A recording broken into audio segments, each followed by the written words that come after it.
Hi and welcome. My name is Peg Furshong and I work at CURE here in Montevideo, and I'm here today to give you a brief overview of how to submit a comment to the Public Utilities Commission on the proposed CO2 pipelines draft environmental impact statement.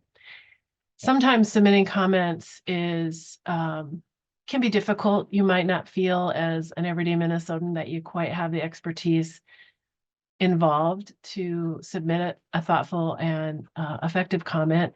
And something as big of a project as a CO2 pipeline that we've never really had in Minnesota can be a bit overwhelming. So I'm here today to kind of take away that daunting feeling and share with you the easiest way for you to weigh in and have a voice on this.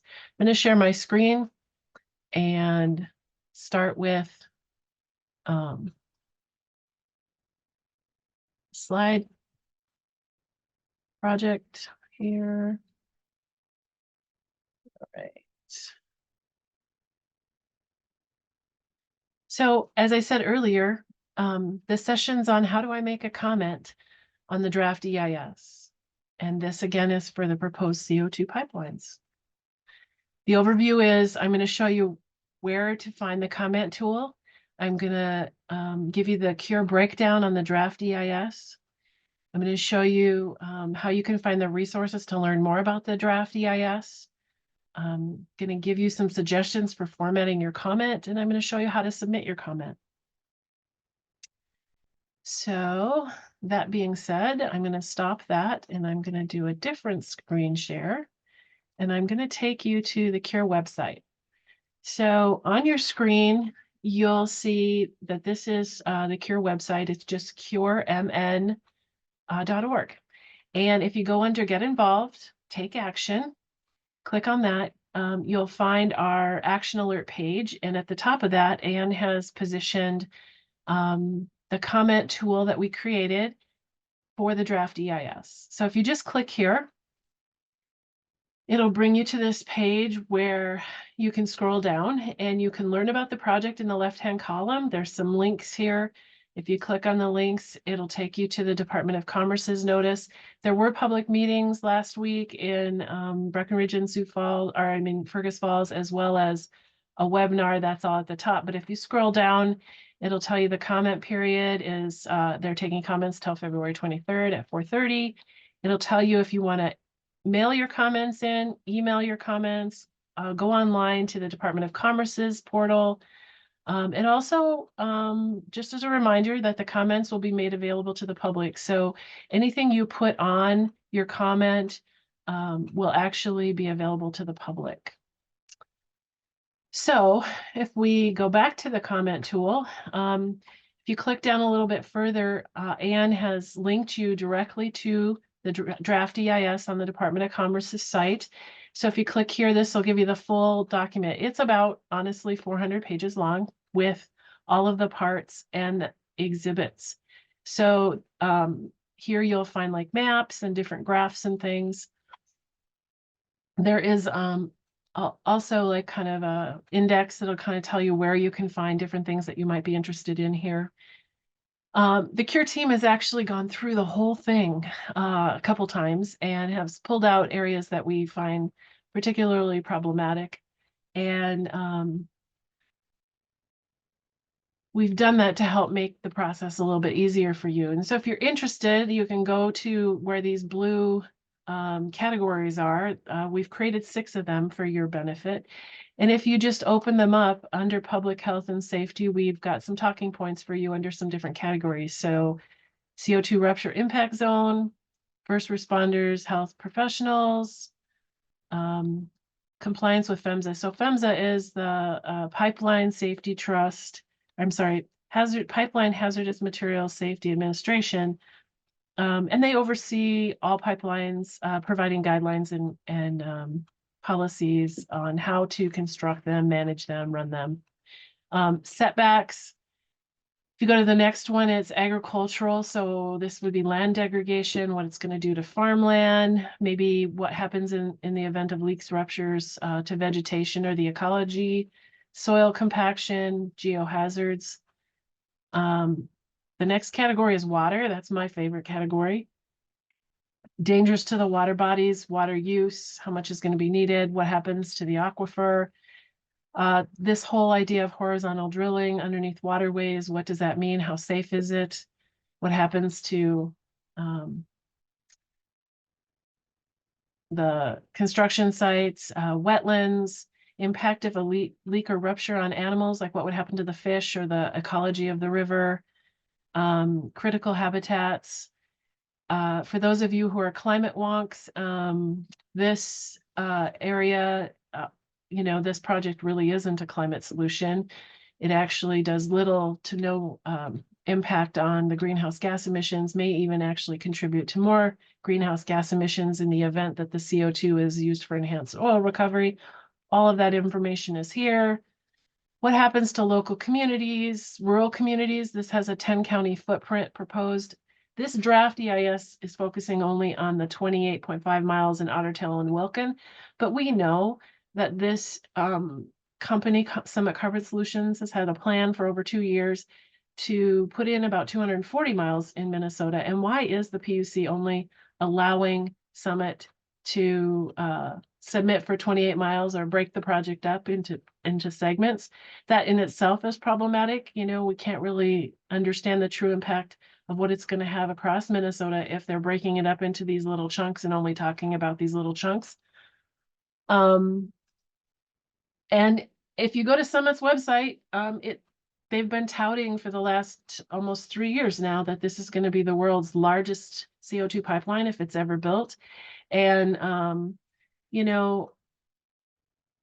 what happens to this pipeline in the event that as we move towards electrification and are truly addressing those greenhouse gas emission concerns, that ethanol, the demand for ethanol decreases, perhaps.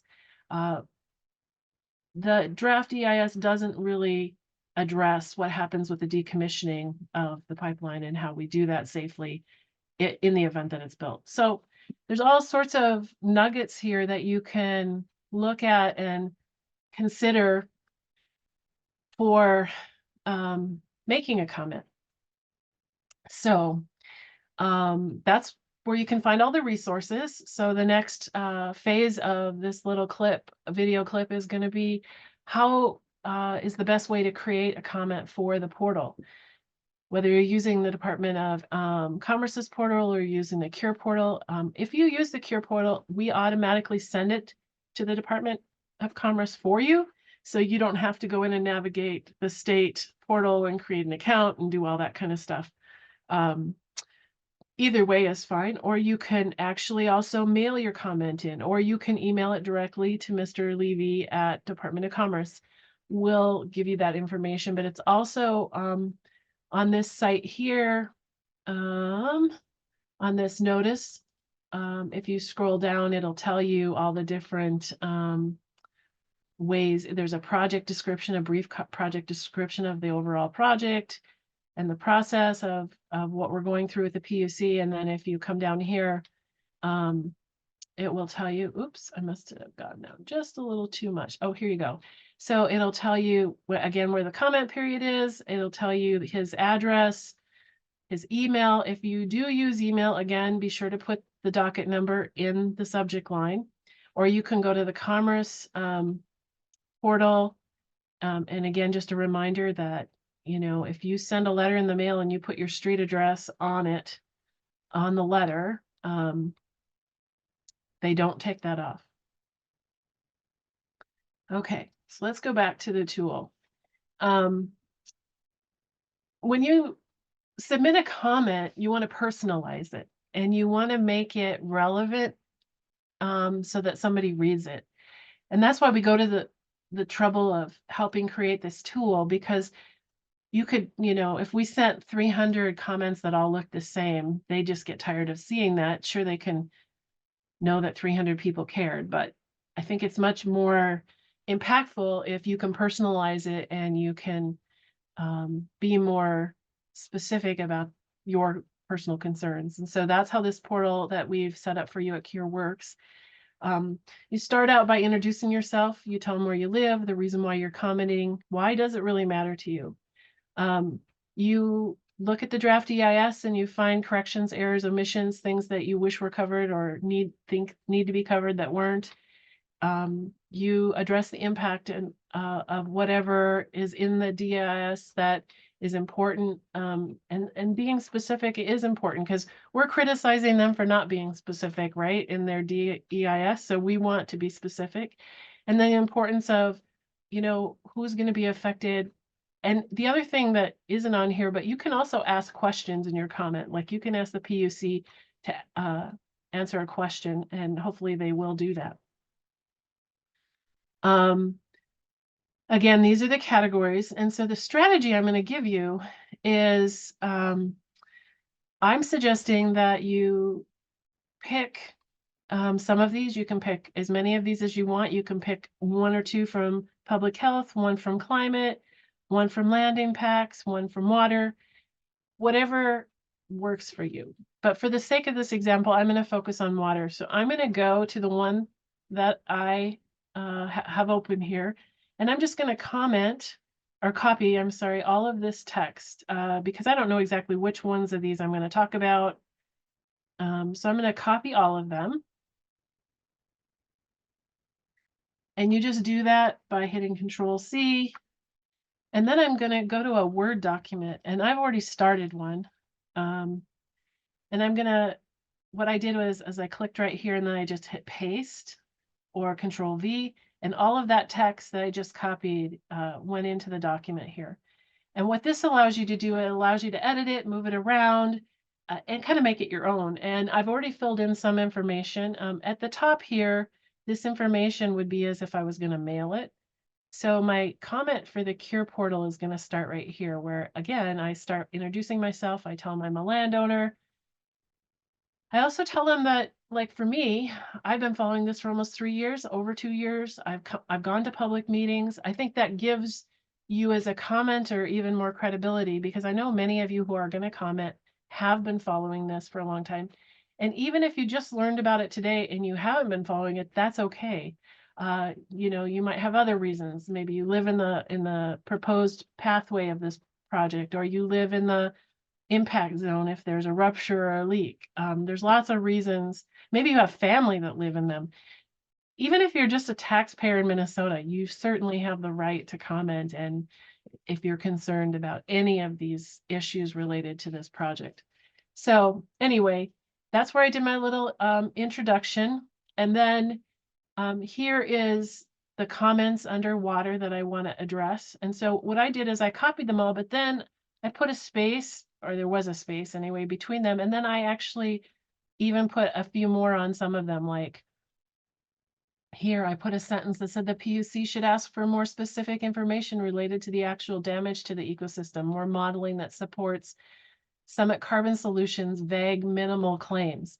Often throughout the draft EIS, it would cite that there'll be minimal damage. What does that mean? Because sometimes minimal damage for an industrial extractionist industry who wants to make money is much less significant to them than whatever damage might happen to us. Maybe you're a fisherman, maybe you live by the river, maybe you rely on that water for drinking water in your community.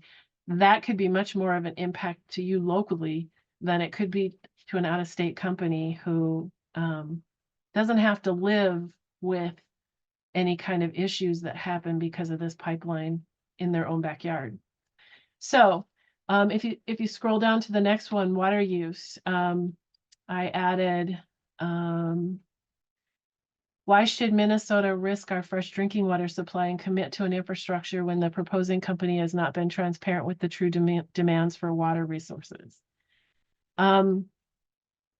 Under aquifer damage, I added, furthermore, do we have the water resources to commit to an industrial demand of this magnitude for the next 20 or 25 years? What testing has been done to ensure the project such as this will not impact the fresh drinking water supplies for Minnesotans? I didn't really comment on any of the horizontal drilling. I just kind of left it as it was. Wetlands, I didn't. Under impacts and leaks to or ruptures on animals, I put, again, requires Summit Carbon Solutions to qualify their minimal statements with actual numbers and cite the research on impacts to fish and aquatic life in reference to the research and the numbers per amount of CO2 discharged.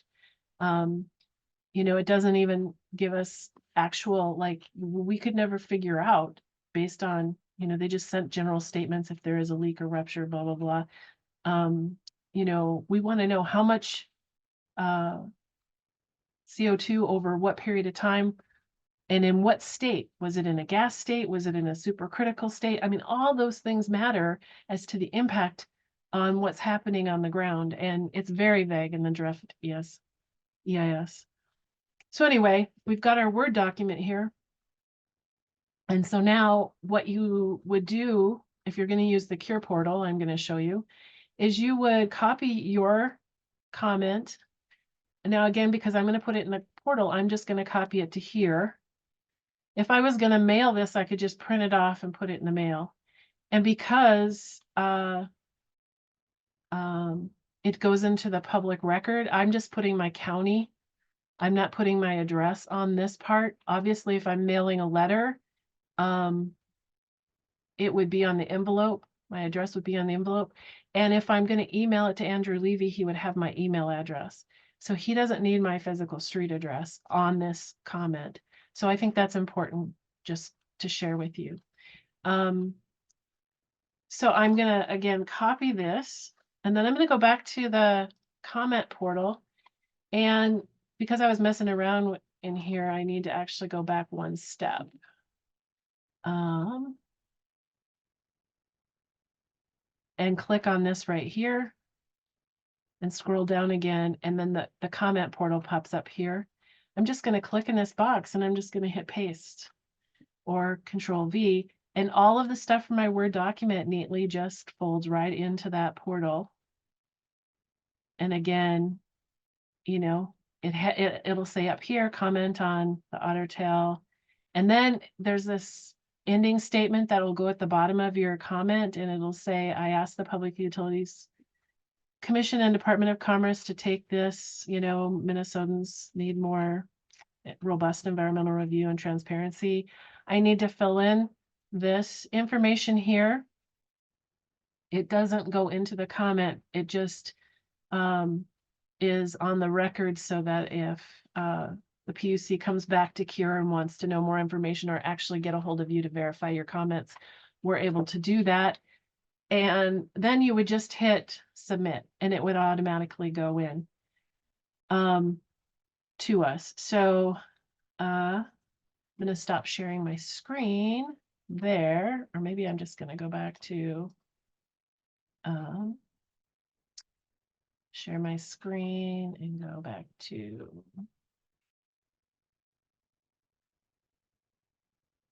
here. And I'm going to go to the next slide because I've showed you how to submit your comment. And again, just remind you, you can submit it in the Cure portal on the Cure website. You can mail it to Andrew Levy. That's his address again, but it's also on the document from the Cure website. You can get it there. You can email it to him, but remember to write draft EIS in the comment subject line. And then as a reminder, again, we have until Friday, February 23rd, which is only like a week away. And again, you know, all of your words become part of the public record. And I know that for some of you, this is very, very personal